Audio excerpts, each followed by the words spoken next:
बच्चों, आज हम आपको एक ऐसे घमंडी गुलाब proud red rose story in Hindi की कहानी सुनाने जा रहे हैं जिसको सब बहुत प्यार करते थे। लेकिन इसी प्यार की वजह से वो बहुत ज्यादा घमंडी हो गया था और अपने को बाकी सबसे ज्यादा सुंदर समझने लगा था। लेकिन एक दिन ऐसा कुछ होता है जिसकी वजह से गुलाब की जिंदगी पूरी तरह बदल जाती है। इस मजेदार कहानी को नीचे पूरा पढ़े।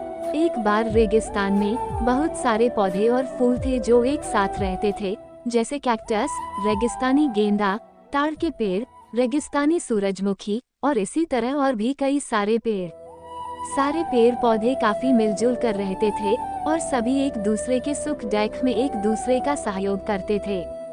उन सभी को आवश्यकता के अनुसार सूरज की रोशनी, पानी और भरपूर खाद मिल रही थी, तो वो सब काफी अच्छी तरह से बढ़ रहे थे।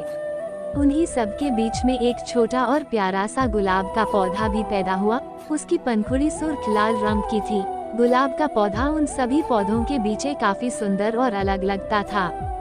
जैसे जैसे समय बीतता गया, समय के साथ साथ नन्हा गुलाब बड़ा और अधिक सुंदर होता गया। सभी पेड़ पौधे उस सुंदर गुलाब को उसकी सुंदरता की तारीफ करते थे और उससे प्यार करते थे। हर पेड़ इतने सुंदर गुलाब को अपने बीच में पाकर काफी खुश थे और उसको बचाना चाहते थे, जिसकी वजह से बाकी सारे पेड़ उसको छाया और पानी देते थे ताकि वो और बड़ा और खूबसूरत बन जाए। बाकी पेड़ों से इतना प्यार मिलने की वजह से गुलाब अपने आप को सबसे बड़ा समझने लगा था। उसको लगता था कि वो सारे पेड़ों का राजा बन गया है।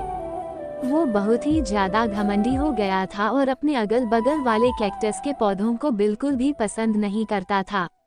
वो हर समय उनका अपमान किया करता था और उनका मजाक भी उड़ाता रहता था। ऐसे ही एक दिन उसने अपने अगल बगल वाले कैक्टस से कहा, तुम अपने को देखो और मुझे देखो, तुम कितने भद्दे और बेढंगे हो।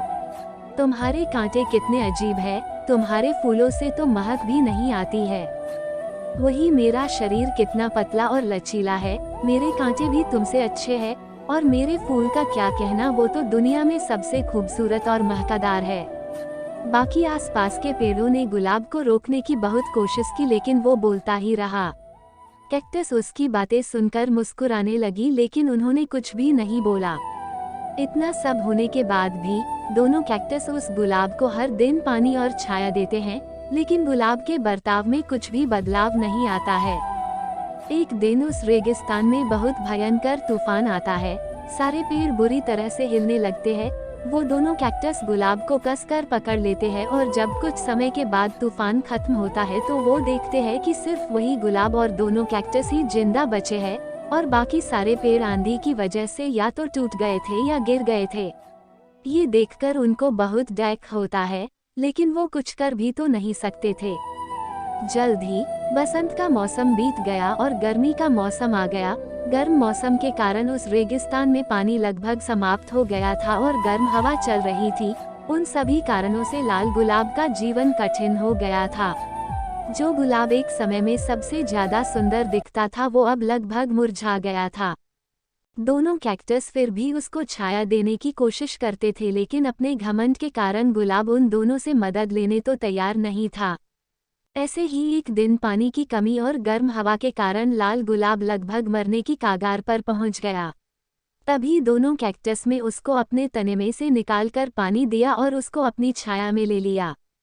अब रोज कैक्टस लाल गुलाब को पानी और छाया देते थे। उनकी देखभाल की वजह से लाल गुलाब का जीवन वापस सामान्य हो गया।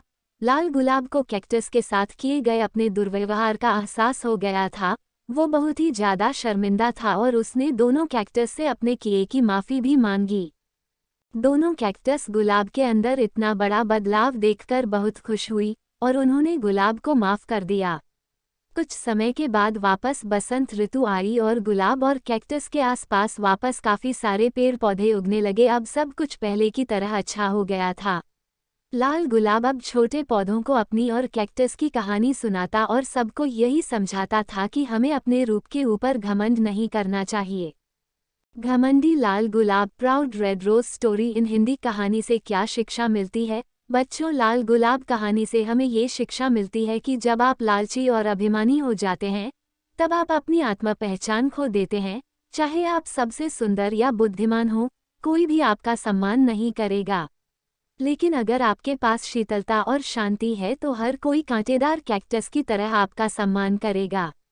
दोस्तों, आपको ये घमंडी लाल गुलाब proud red rose story in Hindi कैसी लगी? आप अपने जवाब कमेंट्स के द्वारा हमें अवश्य बताएं।